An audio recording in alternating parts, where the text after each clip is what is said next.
कहानी दोस्ती का वादा। एक घने जंगल में दो हाथी रहते थे, राजू और बाला। दोनों बचपन से साथ थे। एक दूसरे के बगैर दिन गुजारना मुश्किल होता। वो हर सुबह उठे नदी पर नहाने जाते, फिर जंगल में फल ढूंढते और शाम को एक दरख्त के नीचे बैठकर कहानियां सुनाते। राजू थोड़ा शरारती था, जबकि बाला संजीदा और समझदार। उनकी दोस्ती ऐसी थी कि पूरा जंगल रश्क करता। एक दिन जंगल में शोर मच गया। इंसानों ने आसपास के इलाके में तामीरात शुरू कर दी थी।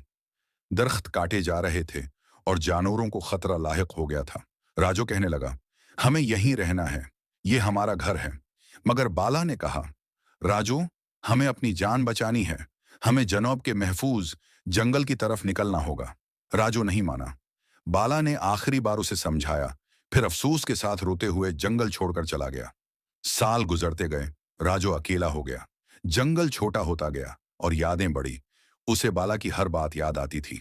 वो दिन, वो हंसी, वो नदी पर दौड़े।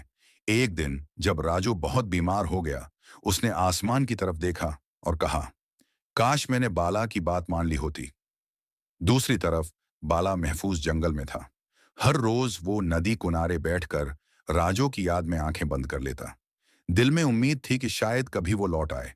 फिर एक दिन बाला को खबर मिली, जंगल में एक बूढ़ा हाथी अकेला, नढाल और खामोश जिंदगी के आखिरी लम्हे गुजार रहा है। बाला ने फौरन सफर किया। जब वह वहां पहुंचा, राजू आखिरी सांसें ले रहा था। दोनों की नजरें मिली। राजू मुस्कुराया, आंसू बहे और कहा, बाला, तू आया, मुझे माफ कर दे।